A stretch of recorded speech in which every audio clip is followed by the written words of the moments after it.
We have breaking news. In a moment, I'll talk to a reporter who has read James Comey's entire tell-all book, not due to be published until Tuesday.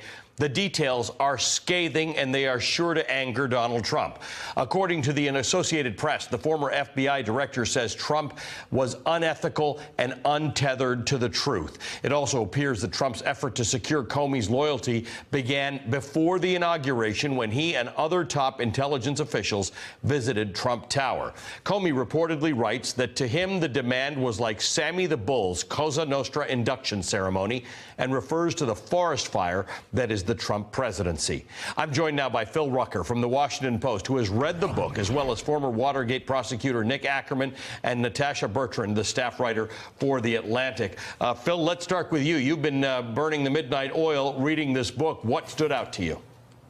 Well, it's a really stunning tell-all, more than 300 pages, and in it, James Comey, the fired FBI director, details in really vivid scenes all of his conversations with President Trump, beginning during the transition phase before he became president. It was Comey who traveled to Trump Tower in New York and briefed the president-elect one-on-one about the most lewd allegations in that dossier, the infamous intelligence dossier by Mr. Steele that we've been talking so much about. And Trump took it in a very difficult way. He became fixated on this subject and would repeatedly try to prove to Comey that these allegations were not true.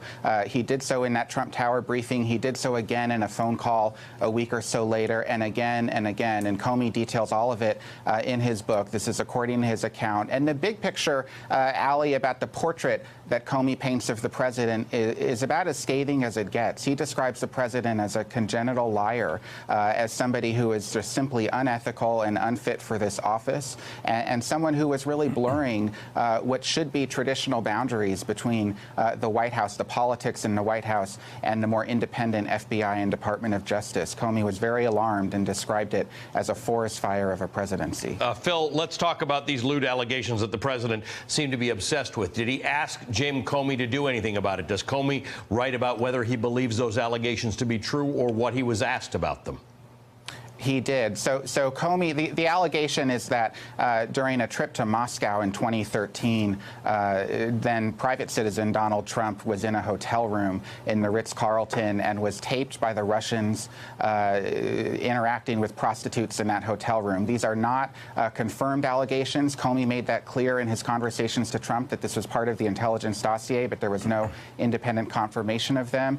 But Trump told Comey they were not true, and he then told Comey he wanted the FBI to fully investigate the allegation because it had been so painful for the First Lady, for Melania Trump. Comey said that the FBI would investigate that and did, but the president was really fixated on it and came back to it again and again and again, including at that loyalty dinner, the one-on-one dinner that Comey and Trump had at the White House, in the green room of the White House, where the president asked the FBI director for his personal loyalty.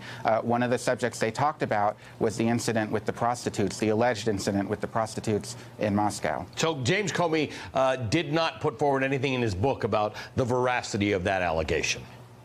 That's right. That's right. Although he does have a section in the book where he describes some of the reasons that President Trump gave to him for why these allegations could not be true. And Comey sort of narrates in his own voice that he was thinking of all the reasons why they, in fact, could be true, despite what the president was saying. But Comey does not render any judgment about the allegations. And again, just so all the viewers understand, these are unconfirmed allegations that were part of that dossier by the former British intelligence officer, Christopher Steele. Phil, let's talk a little bit about John Kelly, who apparently spoke to Jim Comey right after he was fired, or soon after he was fired. That's right. So this is on May 9th, 2017, the day Comey was fired. And John Kelly at the time was the Homeland Security Secretary.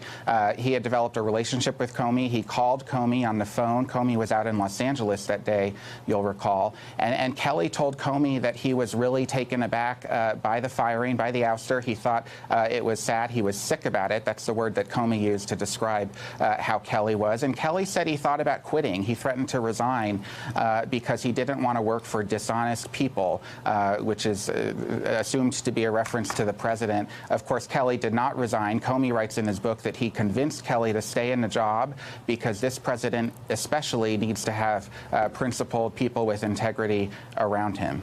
I want to talk about John Kelly for a moment because obviously John Kelly will be asked about this, or Sarah Huckabee Sanders will be asked about this. John Kelly is on the record now. The nation knows he's a liar about certain things. He lied about Congresswoman Frederica Wilson. John Kelly apparently told Comey, according to Comey's recollection, that he would resign over this?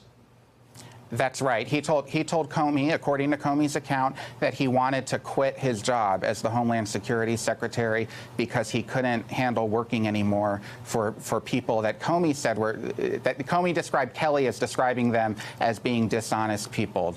And Kelly told Comey he wanted to resign over that. Comey convinced Kelly to stay in the job. This is all according to Comey's account. And of course, Kelly did stay in the job. And 2 months later, he was appointed the White House Chief of Staff. All right. It's just important to know that because tomorrow, of course, these questions will be asked. I expect John Kelly will deny it. I just think it's important to remind the nation that John Kelly has lied on the record. And Ali, one other thing that's important to point out so viewers understand, this whole memoir, the accounts of his interactions with Trump, the conversation with Kelly, it's all based on contemporaneous notes that Jim Comey took as the FBI director. After every call with Trump, after every meeting with Trump, he would go basically write a diary entry detailing all of what happened, the dialogue, the body language, what he saw in the room at the time, how he felt at the time. So this is not a memoir he's writing a year after the fact. It's based on his notes in real time. Why does he say that he did that? Did he do that in every meeting he ever had as FBI director, or was this a Trump-specific thing? Well, he did it in a lot of meetings, and as an FBI director and as a prosecutor and in his line of work, he was trained to take detailed notes, to rely on those notes, to observe things and remember things. But he felt as he began to interact with Trump, their first meeting was in that transition period, that briefing at Trump Tower. He felt that these were such odd interactions that he wanted to have a record of it. So he would take those notes, write those memos, diary entries, and then he actually shared them with some of the other senior officials at the Department of Justice, or rather at the FBI, so that there would be witnesses, if it were, to what happened. Let me bring in Natasha and Nick. Natasha, I want to ask you about this because Comey in the book, according to Phil, writes about Jeff Sessions that he's overwhelmed and overmatched by the job. But what's important here is that Comey said to Sessions, after Trump had asked him to leave the room, Comey says to Sessions, "You have to be between me and the president." Obviously, that didn't happen in the end. Is that material? Is that relevant? It is, because as we've seen, the president was absolutely furious with Jeff Sessions for ultimately recusing himself from the Russia investigation. So the fact that Sessions did not kind of heed that call to place himself between the president and James Comey kind of adds to this idea that perhaps he helped the president obstruct justice, because, of course, he did write that letter that supported the president's decision to fire James Comey in May. And when he did decide to recuse himself from the investigation earlier on, he really drew the ire of the president, and the president obviously then moved to fire him, or wanted to fire him, asked him for his resignation over the summer of that year. So this is definitely something that can be looked at as well. Why did Sessions not go along with this? Nick Ackerman, the interesting and the most interesting thing about Donald Trump is that I don't think he's going to wait till Sunday now or Monday or Tuesday to start tweeting about this book. He'll react to Phil Rucker's comments and other comments from people who have read the book. And that could imperil him with respect to this investigation, because the president will now try to diminish Jim Comey's standing in the public. And I think he'll give more publicity to the book. He'll wind up selling more copies of the book for Jim Comey than any PR person could do. So it's just going to take more interest in the book. It's going to put a bigger spotlight on Comey's side of the story, all of which we heard has all been documented with notes and contemporaneous memos. I mean, the things that he's saying aren't extraordinary up to this point. I mean, we all know that Donald Trump is unethical. We know he can't be trusted. He's probably lied more than any president that we have ever had. What I did find interesting, though, was about this incident in 2013 in Moscow at the time of the Miss Universe pageant. To really dig into that, I mean, why he would be so focused on that and keep asking about it, I find actually sort of interesting, almost like if it really was nothing, then why wouldn't he let him do it? And we know that Christopher Steele had 7 independent sources basically saying the same thing. I mean, based on that information, if he were not president of the United States, he wouldn't qualify for a national security pass. I mean, he wouldn't be able to get a clearance. And certainly from the standpoint of probable cause, just based on those 7 people, you have enough for a search warrant, enough for a wiretap.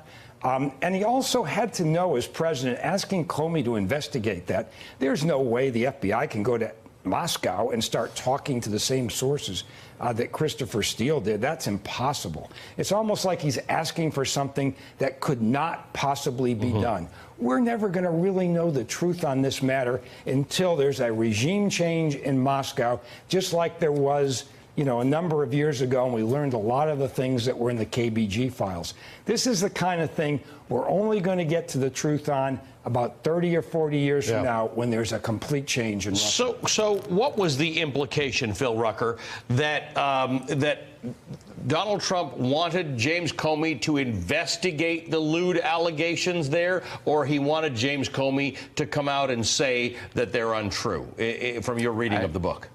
It's actually both, Ali. It said Donald Trump wanted James Comey, as the FBI director, to conduct an investigation into these allegations in order to prove that they were not true. So he wanted the FBI to look into it, and then he wanted the FBI to be able to report, based on an investigation, that the allegations were not true. It was very important to him that the FBI look into it and that the FBI come publicly and make it clear that they're not true. Natasha Bertrand, does this do anything at all to where we are right now in the Russia investigation, with the president standing, with the fact that there's been endless reporting, including from Phil's colleagues, that the president is livid. He is off balance this week because of the raiding of his lawyer, Michael Cohen's office. At this point, the president, who was probably going to be this angry on Monday night or Tuesday, we're going to get an advanced taste of it.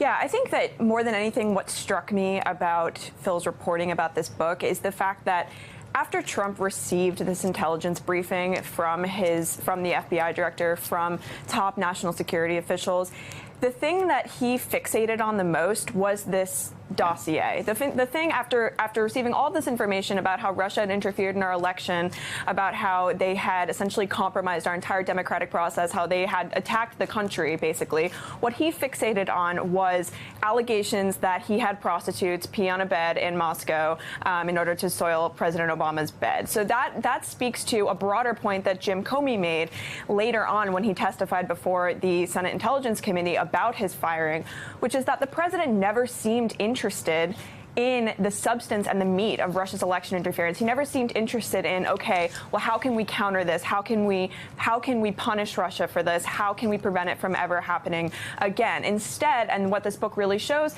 is that he, from the very beginning, has been fixated on how this affects him, how it reflects on him, rather than how it affected the country. And Phil, to that point, the Jim Comey talks a lot about loyalty oaths. He sort of, according to your reporting, relies a lot on this discussion that Donald Trump wanted loyalty. He wanted loyalty oaths. That's exactly right. He wanted loyalty from Comey, from his FBI director, and Comey was not prepared to give it. He said he would be loyal to the truth.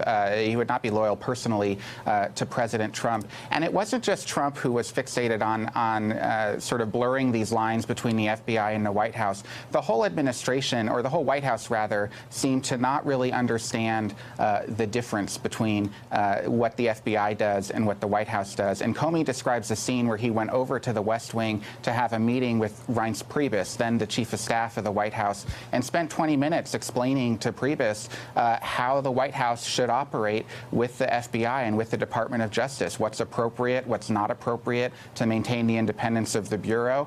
And at the end of that meeting, Priebus told Comey, hey, come on down the hallway. I want you to come say hello to the president. He wants to see you in the Oval Office. And Comey writes that he thought to himself, this is so ironic. I just spent 20 minutes explaining how we need to be independent, and here you are trying to bring me in to see the president. And indeed he did, and they had a conversation there. Nick Ackerman, does any of this have an impact on the Mueller investigation? I mean, it's obviously going to have an impact on public opinion, and people can decide whether they like Jim Comey or not, whether they trust Jim Comey or not. But does it have any standing or influence on the investigation? Well, I think it's going to certainly impact the investigation to the importance of it, and that people realize that it's important that Mueller continue doing it. What's really unusual here is that Jim Comey is a star witness in any obstruction of justice prosecution. He's a star witness in a whole series of items that relate to Trump and people around him.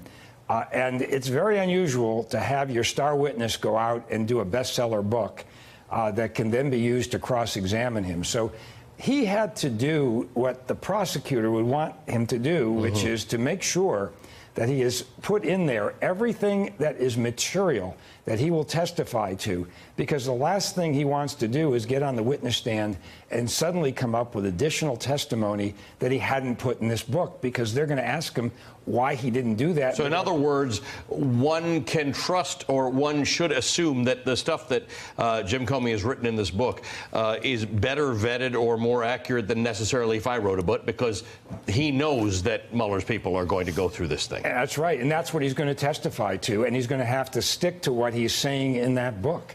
So he had to be very careful. On the other hand, if he's got contemporaneous memos and notes upon which this book was written, that makes it pretty easy. Phil Rucker, any sense of whether those contemporaneous notes have been subpoenaed? That's a good question. I'm not sure. I know Comey has been cooperating with Mueller as a special counsel. So it may and not I have imagine, had to have been subpoenaed. It may have been volunteer. I don't know. Yeah, and I imagine that the accounts that Comey has given to Mueller and his investigators are more detailed than what he's written in this book. Is Comey self-critical in the book at all? He is. You know, he talks a little bit about how he knows over his years he's had a reputation for having a healthy ego, for sometimes being a little sanctimonious. He acknowledges that. And he also talks about his own sort of experiences. Remember, it's a memoir, so he talks about through his entire life. But as you read it, you can't help but think about Trump. There's a whole chapter in it about how Comey used to be bullied at school as an elementary school student, as a high school student, slammed against the lockers, teased and ridiculed by his classmates, and he sort of ruminates on the psychology of bullies and then the psychology of liars, and he seems to be writing that in sort of a thinly veiled assessment of the occupant of the Oval Office. Natasha, this all comes within the context of reporting by NBC that the Mueller probe could ramp up now that they're coming to terms with the fact that Donald Trump, in his anger this week, has soured on the idea of sitting down with Robert Mueller, something he had thought he would do. The Mueller investigation can ramp up without that. Where do you think this sort of places the investigation and Donald Trump? Well, my reaction when I read that was that Mueller has enough to finish his obstruction report without actually having to interview the president. There's reason to believe that they would be able to subpoena the president to be interviewed if they felt like that was absolutely necessary. But the fact now that they have written essentially 4 different points at which they believe that the president tried to obstruct justice, tried to end this investigation or impede it, really says a lot. And one of the most striking things about it is that they apparently have evidence that he was dangling bribes to grand jury witnesses, and that is huge if it's true. And if they don't have the opportunity to sit down with the president because the president is kind of throwing a temper tantrum about the raid on his lawyer's home, which of course there was a warrant for and it was perfectly lawful, then that's really going to damage him because he won't be able to have the opportunity to tell his side of the story. Now, of course, his allies have really strongly urged him against sitting down with Mueller because they feel that it could be a perjury trap. But there is something to be said about, well, if you think that you are telling the truth and you really, really believe that you have nothing to hide, then why not just sit down with Mueller and get this over with? And Nick, to that point, Comey, who again is going to know that more than most people, more than fire and fury, there are going to be lawyers and investigators going through this book with a fine-tooth comb. So Comey's credibility here is at stake in a way that most authors' credibility is not. And according to what he said to Phil Rucker, or what Phil Rucker read in the book, Comey says about Trump that he built a cocoon of alternative reality that he was busily wrapping around all of us, that he lies about all things large and small. Comey is setting himself up as something opposite to Trump, that Comey must be telling the truth and Trump must be lying. Well, that's what we've seen anyway. I mean, Comey's not giving away the store here. I mean, that's what we've seen with this individual during the campaign, after the campaign. I mean, the number of times he has lied about even inconsequential things is staggering. So he's not telling us anything new from that standpoint. But again, Comey is the kind of person who kind of puts himself up as somebody who's a little bit holier than thou, which led to that statement he made in ending the Clinton email investigation, which he had no business making, when he got up there and criticized her for being careless. I mean, he had no business making any of those statements in the first place.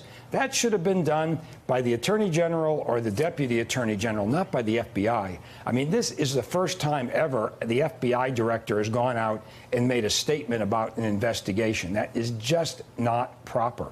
Hey there, I'm Chris Hayes from MSNBC. Thanks for watching MSNBC on YouTube. If you want to keep up to date with the videos we're putting out, you can click subscribe just below me or click over on this list to see lots of other great videos.